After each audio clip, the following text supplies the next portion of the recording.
Hello साथियों, नमस्कार। आज के इस वीडियो में हम बात करेंगे आर्मी अग्निवीर एग्ज़ाम 2026 के लिए इम्पोर्टेंट क्वेश्चनों के बारे में। जैसा कि आप सभी को पता है, अग्निवीर की एग्ज़ाम डेट आ चुकी है।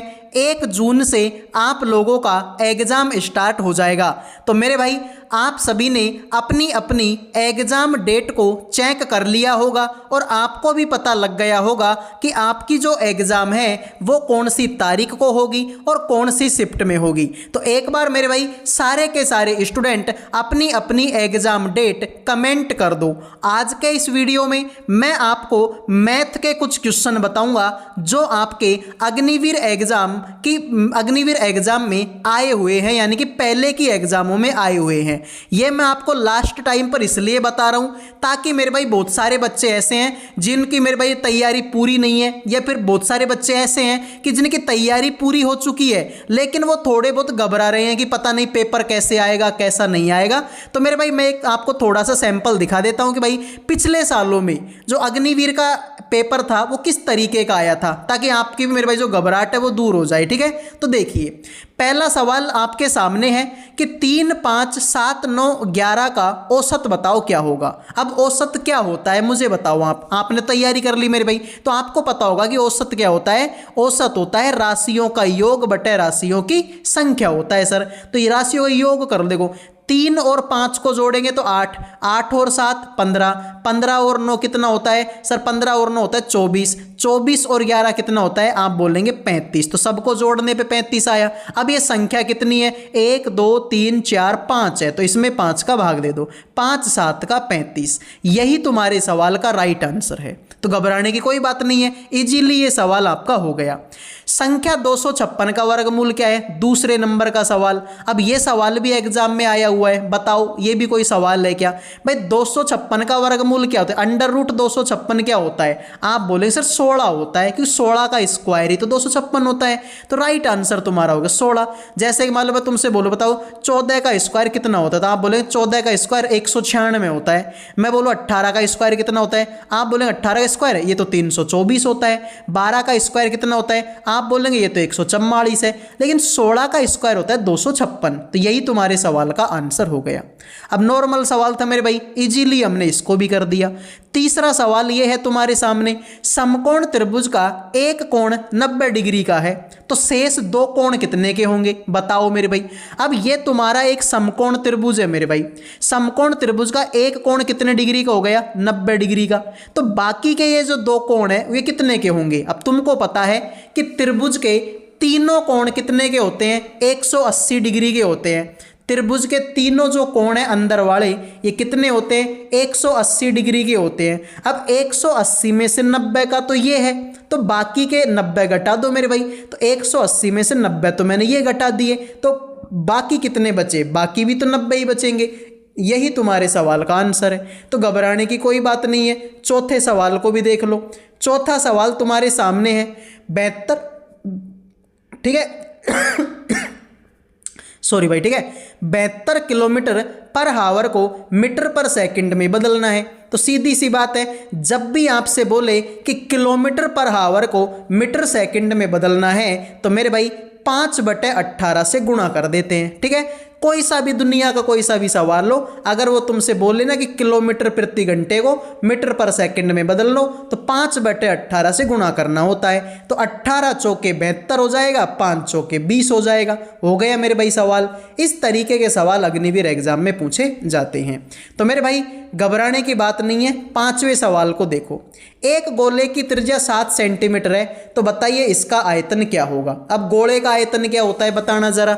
आप बताएंगे कि सर गोले का आयतन होता है मेरे भाई आपका, ठीक है, 5वां सवाल था ना, गोले का आयतन होता है 4/3 पाई आर क्यूब होता है। तो 4/3 का 4/3 कर दिया, पाई की जगह पे हम 22/7 कर देंगे।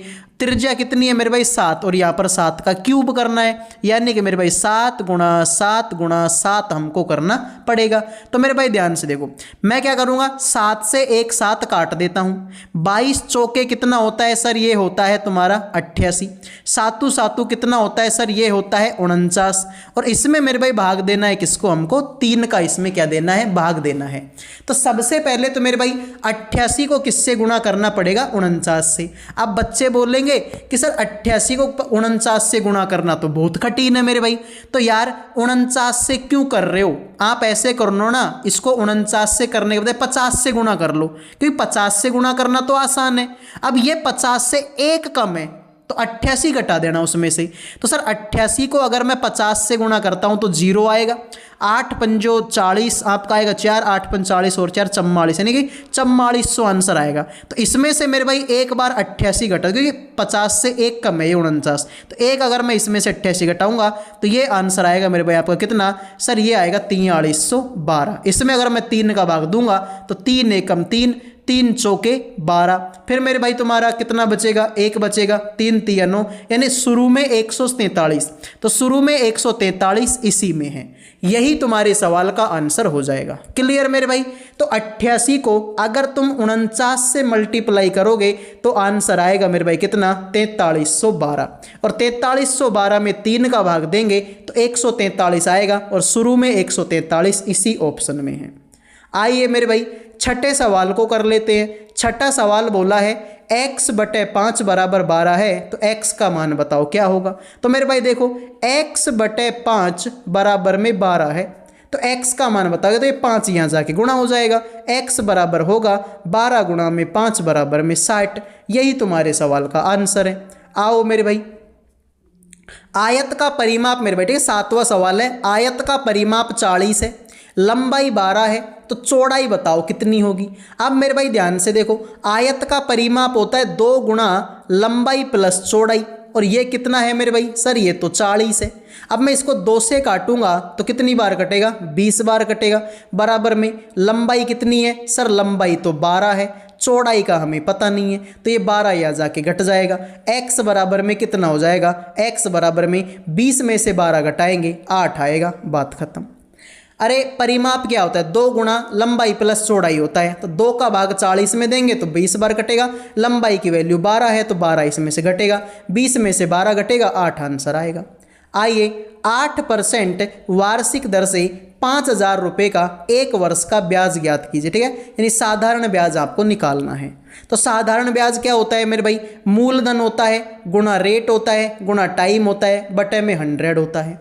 तो मूलधन कितना है मेरे भाई आपका 5000 है, रेट कितनी है 8%, टाइम 1 साल है, और बटे में 100 करना ही पड़ेगा। 2 जीरो से 2 जीरो कटेंगे, 50 को 8 से गुणा करेंगे 400 आंसर आएगा। लो भाई हो गया सवाल। तो कहाँ जोर आ रहा है मेरे भाई, बहुत सारे बच्चे ऐसे जो फालतू में घबरा रहे हैं मेरे भाई। चलो जिन्होंने तैयारी नहीं की, चलो उनका तो घबराना बनता है, लेकिन जिन्होंने तैयारी कर रखी है वो भी घबरा रहे हैं कि पता नहीं पेपर कैसा आएगा कैसा नहीं आए। ठीक है, तो ये प्रीवियस ईयर के सवाल है मेरे भाई, इनको देख लो। 9वां सवाल तुम्हारे सामने है, 2 4 6 8 का HCF बताओ कितना होगा। तो HCF क्या होता है, वो बड़ी से बड़ी संख्या होती है मेरे भाई जो सबको काट दे। अब जैसे कि यहाँ पर है 9वां सवाल है ना, तो 2 4 6 8, तो मेरे भाई इसमें 2 का भाग देखो, 2 से 2 भी कट जाएगा, 2 से 4 भी कट जाएगा, 2 से 6 भी कट जाएगा, 2 से 8 भी कट जाएगा, इसका मतलब 2 ही आंसर हो जाएगा। आइए 10वें सवाल को देख लेते हैं। 10वां सवाल है sin square x plus cos square x का मान बताओ क्या होगा। तो मेरे भाई सीधी सी बात है, 10वीं क्लास में पढ़ा था, sin स्क्वायर एक्स प्लस में कोस स्क्वायर एक्स बराबर क्या होता है, 1 होता है। तो यही तुम्हारे सवाल का आंसर है। आइए 11वें सवाल को देख लो भाई, 450 का 30% निकालना है। सीधी सी बात है, आपको निकालना है 450 का 30%। 30% बोले तो 30 बटे में 100, 2 जीरो से 2 जीरो कट जाएंगी, 45 को 3 से गुणा करेंगे 135 आंसर आएगा, बात खत्म। आओ मेरे भाई अगले सवाल को देख लो, 6 व्यक्ति 10 दिन में, 12 व्यक्ति कितने दिन में। तो मेरे भाई ये सवाल इस तरीके से है कि 6 व्यक्ति एक काम को 10 दिन में करते हैं, तो 12 व्यक्ति उस काम को कितने दिन में करेंगे। ठीक है, 6 आदमी हैं जो एक काम को 10 दिन में करते हैं, तो बताइए 12 आदमी कितने दिन में उस काम को करेंगे। तो मेरे भाई देखो 6 आदमी करते हैं कितने दिन में, 10 दिन में। तो 12 आदमी कितने दिन में करेंगे, तो भाई आदमी दुगने हो गए तो टाइम आधा हो जाएगा। तो 6 दूनी 12 और 2 पंजू 10, यही तुम्हारे सवाल का आंसर। ठीक है, 6 व्यक्ति 10 दिन में करते तो 12, भाई आदमी दुगने हो गए तो टाइम, भाई जितने ज़्यादा आदमी काम करेंगे टाइम उतना ही कम लगेगा। भाई सीधी सी बात है कि ये एक खेत है, इसमें मेरे भाई आपको क्या करना है, इसमें आपको बाजरा काटना है। इस खेत में आपको क्या करना है, बाजरा काटना है। तो इसमें अगर मैं 2 आदमी काम पे लगाता हूँ तो मेरे भाई 10 दिन लगते हैं मान लो। अब मैं बोलूँ भाई इसमें 10 आदमी लगा दिए मैंने, तो 10 आदमी तो एक दिन में काट के पटक देंगे। तो जितने ज़्यादा आदमी लगेंगे टाइम उतना ही कम लगेगा। तो आदमी दुगने हैं तो टाइम आधा होगा, 10 का आधा 5 होगा। आइए देखो a माइनस बी का होल स्क्वायर किसके बराबर है, ऐसे भी सवाल एग्जाम में आए हैं। a माइनस बी का whole square, a square plus B square minus का 2ab हो गया सवाल। तो यही तुम्हारे सवाल का आंसर है। आओ भाई अगले सवाल को देखो। प्रथम 5 अभाज्य संख्याओं का योग। अब प्रथम 5 अभाज्य संख्या कौन सी है, सबसे छोटी अभाज्य संख्या 2 है, उसके बाद में 3 है, फिर उसके बाद में 5 है, उसके बाद में 7 के बाद में 9 10 11 है। ठीक है, अब ये अभाज्य संख्याएं, इनमें किसी का भाग नहीं जाता, तुम दे लो। 2 में 2 के अलावा किसी का नहीं जाता, 3 में 3 के अलावा किसी का नहीं जाता, 5 में 5 के अलावा किसी का नहीं जाता। तो इनका योग निकालना है। तो 11 और 7 18, 18 और 5 23, 23 और 3 26, 26 और 2 28 हो गया सवाल। आइए अगले सवाल पर बढ़ते हैं। वृत्त का क्षेत्रफल निकालने का सूत्र क्या है। तो वृत्त का क्षेत्रफल क्या होता है, आप सभी को पता है, पाई आर स्क्वायर होता है। ये लो मेरे भाई, तो ये 15 सवाल मैंने आपको करवाए हैं और ये सवाल आपके अग्निवीर के प्रीवियस ईयर के क्वेश्चन है। ठीक है मेरे भाई, 15 सवाल है, 15 ही सवाल एग्जाम में आते हैं और 15 मैंने तुमको करवा दिए। तो आप देख लो मेरे भाई, इस तरीके का जो लेवल है वो मेरे भाई एग्जाम में आता है। तो घबराने की कोई बात नहीं है मेरे भाई, अच्छे से एग्जाम दो। आपको आपकी एग्जाम के लिए बेस्ट ऑफ लक।